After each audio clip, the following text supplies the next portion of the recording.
go to Wilmar, Minnesota, and be joined by Rochelle Geer and just hear some of the amazing story of what God's doing with Epik young adults. Rochelle, what's up? Hello, everybody. This is very, very exciting for me. I talk with my hands and I had an accident last night with a knife cutting an onion, so I apologize for what's on my finger. It's healing and I'll be okay and recovered from that trauma in like the next 10 years, I would guess. Anyway, so we are here today and I'm so excited to talk to you guys about how God is moving here in Wilmer. I've been in this position for about 2.5 years. I got hired as a part-time young adult coordinator when I was 20 years old. And so reflecting on the last few years has been just like a powerful revelation for me of how God just moves with our obedience and with our yes, because I was so unprepared, not very developed. I was ill-equipped. Like I look back at that first like saying yes and like what I feel is peace for what God had for the future. And I didn't know how any of that was going to work out. And because of that, I would say like my journey as a young adult pastor started in the midst of a lot of unknowns and in really the midst of a lot of pressures and expectations that I put on myself. And so I guess what's really marked Epic Young Adults, that's the name of our ministry, has been not underestimating our young adults. My first night in 2022, we had 28 people. Our young adult ministry has been around for 10 years. We'll have our 10-year birthday in October. And took a hiatus during COVID and then came back in 2021. And so kind of starting from ground zero in 2021 again. And we've seen nights within the last year of over right around that like 75 to 80 mark. We've had over 110 like individual young adults come through our doors pretty much each school year that I've been a part. And kind of coming back to that underestimating young adults, I feel like when I first started, I had an interaction with a not so kind old man, elder of our church, who on a Sunday morning, he's in his 70s, been around, was born in this church like a long time. And he's like, Rochelle. And I was like, yeah, what's up, Gary? And he's like, so I've been around this church for a long time and I've never seen a successful young adult ministry, is what he told me to my face after I had been on staff for 2 weeks.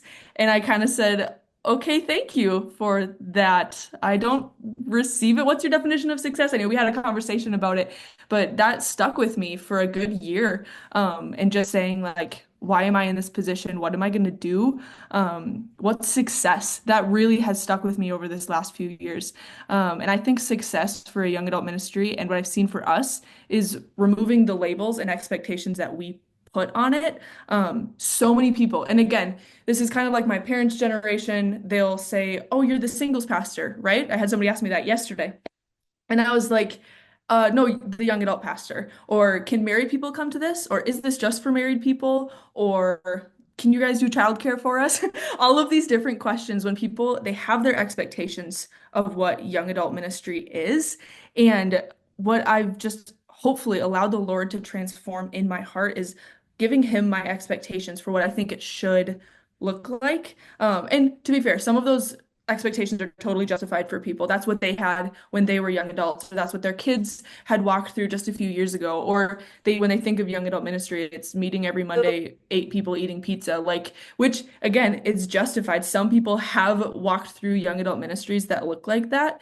And what has transformed my heart and what I've seen in our young adults is coming at this ministry age range with these are the age of the disciples that Jesus chose. He chose teenage to young adult boys and to literally change the world and to spread the gospel and teach people about his presence. That's who he chose and it's the age range. And so just because in maybe America or our modern church, it's maybe feels behind, like this is kind of unheard of having this many young adult pastors on a call and in a group. But we see this generation and we see its value. And more importantly, Jesus saw the value of having his disciples literally be this age range. So we have an opportunity to pour into these people, and that's totally changed how I viewed our young adult ministry. I feel like for the first year or so, I was a youth intern before moving into young adult ministry.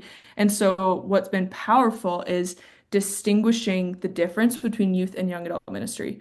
Because young adult ministry is a weird fusion of adult ministry and youth ministry, and the kids ministry did a podcast release, so we're gonna do that because that's kind of cool. Like it's just kind of this fun fusion that lives in a very unique space because there aren't many things that have gone before it to be precedented for this. Our youth ministry has missions trips, camps, MYCs, and all of the different youth conventions, different things that benchmark their year. And for us, we've had total creative freedom on what that looks like for us, which has allowed God's presence to impact people because we've released the box that we have put him in. And those benchmarks aren't bad or any by any means, but for young adults, it might be putting what is it, round peg in a square hole. Like it might be trying to fit something. And I tried to do that for 2 years, believe me, where I'm like, our numbers aren't like fitting like this or they're not looking like this. And so it's just been powerful is releasing those things and saying, God, what do you want for our ministry?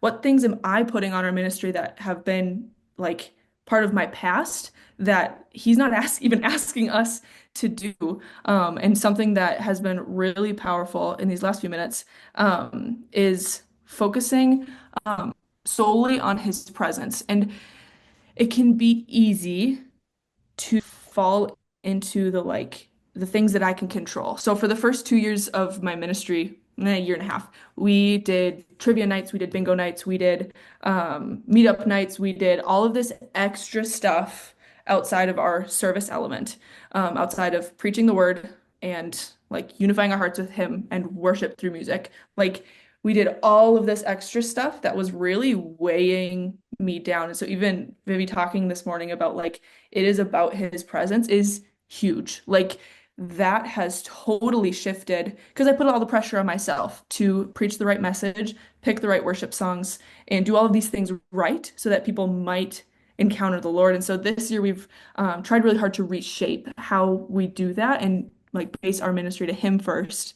And then to our young adults, again, what Josiah and Mike were talking about is just so right on. And because of that, we've seen people's hearts change because the Lord's presence is the only thing that can actually change their hearts. Not, and again, we did a trivia night this last week. There's nothing inherently wrong with those things, but those were my focus for so long, which built community and needed to go through that season. But prioritizing his presence over those things has just changed everything. And I just want to encourage you in Good. that. So a few hallmark things of my ministry that I've experienced is again what you guys said, prioritizing consistency. And I wrote this down before I heard you guys speak this morning. In what you preach, in what you post on social media.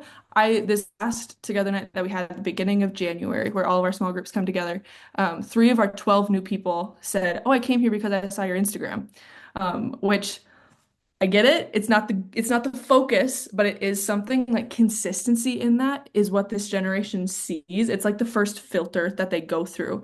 And so whatever that looks like for you, we're not like discipling people intensely on Instagram. Funny videos, and we're consistent with what we post, or we try to be. And again, it's not perfect or fancy, but it's just striving for that consistency in what we do, both inside the doors of the church and then outside, even on things on social media. Secondly, is adjusting. I would say I had expectations, and I've kind of already talked about this, a certain way. And then when it wouldn't happen that way, I would just feel awful. Oh, we missed the mark. We were being lazy. We weren't being as intentional as we could have in all of these different things. And again, the Lord wasn't even asking me to do those things. That's the box I put on it. And at the same time, I was scared to adjust because I was worried, well, what if we change and we lose people and all of these different worries that the hamster wheel that we don't even have to dwell on. And then kind of lastly, has been examining my own heart and seeing what I'm putting my trust in that's not the Lord. And I'll end with 2 short stories.